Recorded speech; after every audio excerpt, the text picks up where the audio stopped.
Hi everybody, I'm Bree the Plant Lady, checking in with a weekly garden tour.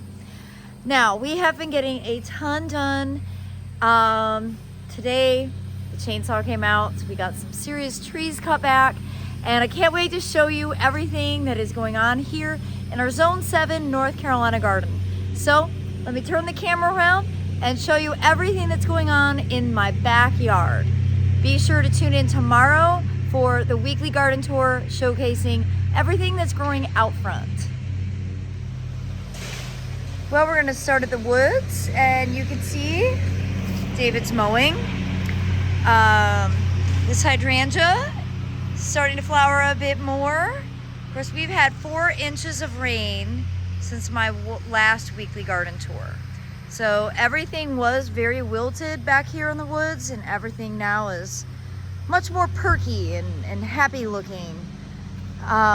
This is definitely a east meets west. I have a lot of Asian plants in this woodland, including the colocasia, the camellias, the edgeworthias, metasequoia, hydrangeas.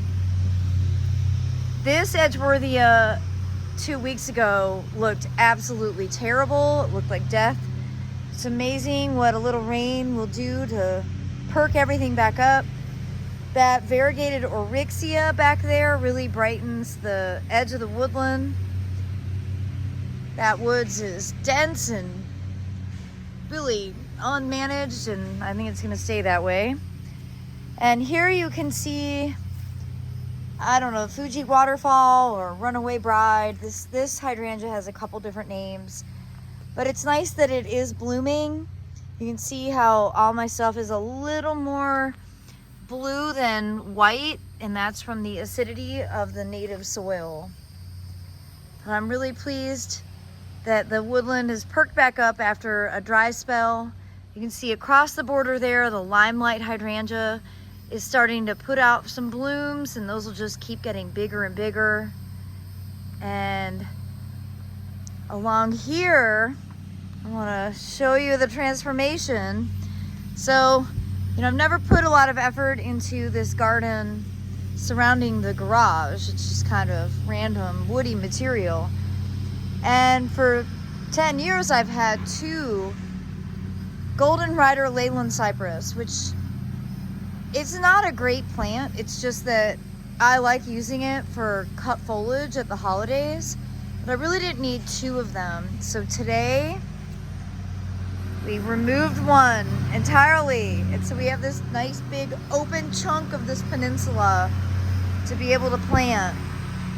We also did some major pruning on this Whoa Nelly holly, and I also did some major pruning on some of the other woodies that are in here, including this corylus, and then that Mount Aso holly, which I took down to single stem. I'm sure it'll sucker and, grow out like a beast, but for the moment, it's pretty well managed. And of course, these panicle hydrangeas here will certainly benefit from the more brightness, the brighter exposure. Well, hopefully you watched the video of Aiden and I installing this new to us approach for managing tomatoes, for training them. It's amazing how much the tomatoes have grown in the 2 days since we installed this, and soon they'll be popping up through, and we'll be adding another layer, and actually I think we're going to add 2 more layers just for making it super sturdy, because you have to remember, we basically are frost free now until usually around Thanksgiving, and we're at the last, tomorrow is the last day of June, so we still have many months of growing, and I'm really encouraged at how healthy everything is. And of course, everything's growing in veggie mix from Soil Cube, and honestly, that makes the biggest difference of all. That soil is just so superior to everything. There's just no comparing it.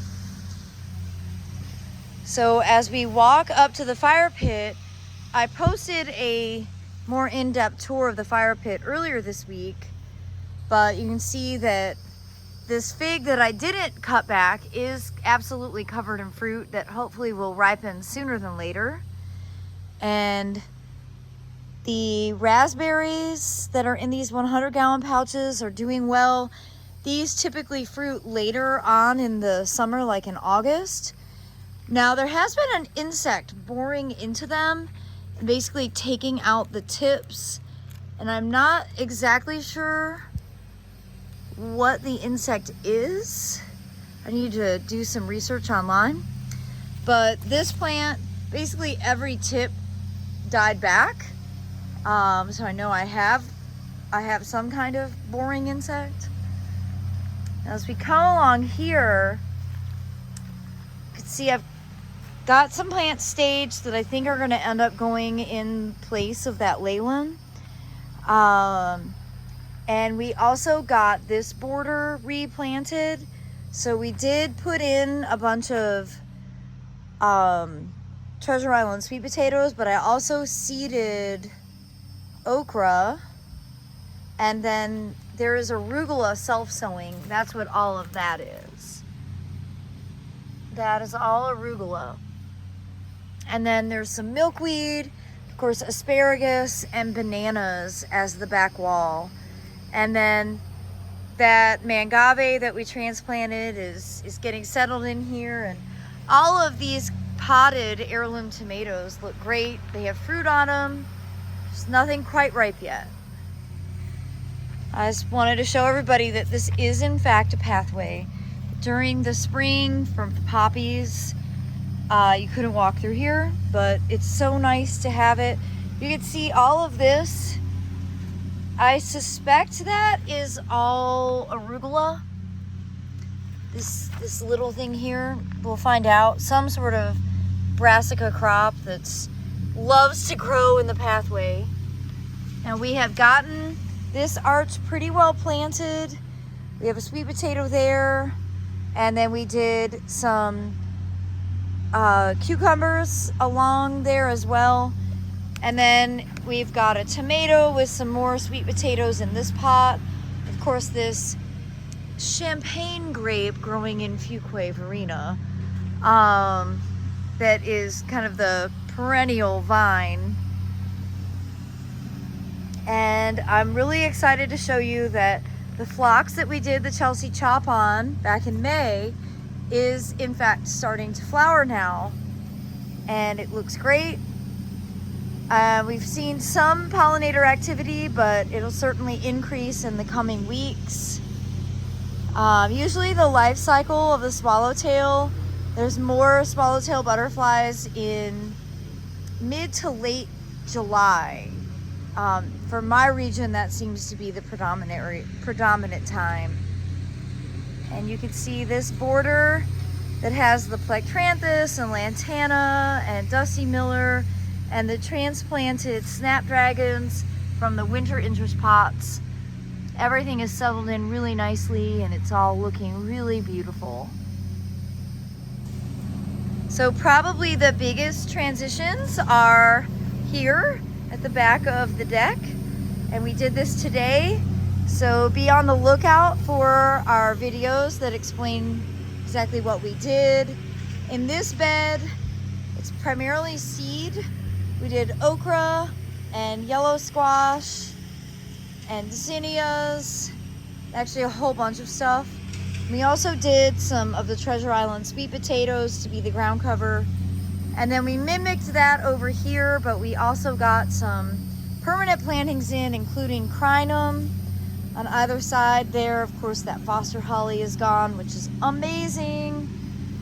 We did lots of sweet potatoes, but we also did zinnia seeding. And I added sorghum and sunflowers. And to be honest, I'll have to go back to the video to see everything that we did because we seeded a lot. We also did a lot of peanuts. And you can see that the container here, we put in 2 different peppers that were growing in pots and a beautiful butterfly bush. that strawberry from Proven Winners, and then a dianthus that I grew from seed that I think is going to be a pretty good perennial. Hopefully will act as sort of the perennial ground cover in this feed tank. Now at this arch, we still have a lot of plant material growing. California poppies, Nigella seed. I can't get over the fact that we still have nasturtiums that are doing so well. Granted, this is a lot of shade, and you can see sedum is just kind of like taking over this bed. I did get this reseeded with peanuts and okra, which is also included in a video that's coming up. And then along here you can see this primarily container garden with sweet potatoes and heirloom tomatoes and those columnar apples, and a couple of pots that we just did this week with succulents, including mangaves. But all of this is growing really well. I'm training the tomatoes to grow along the cattle fence. And in this bed, we've got a nice collection of echinacea. And the hibiscus are about to bloom. They've of course been eaten by Japanese beetles. No, I don't have a trick for Japanese beetles. And then happily today, this bed is almost completely clear, and tomorrow we are going to get this replanted the last day of June. So we will be 15 days ahead of last year's schedule, which is great. Of course, last year actually got COVID on the last day of June, and was sick for the entire month of July. It's amazing this year how good the Champagne Cryptomeria looks. It's such a great dwarf. This has been in the ground for 12 years. I've never pruned it. That's as big as it is. And you can see that Edgeworthia is certainly perked up since we've gotten some rain. And as have the hydrangeas. And overall, I think everything is just looking really crisp and fresh and quite beautiful. Well, I hope that you'll tune in tomorrow for another weekly garden tour where I show everything that's growing out front here in my Zone 7 Central North Carolina garden. As always, thanks so much for watching, everybody. Happy gardening!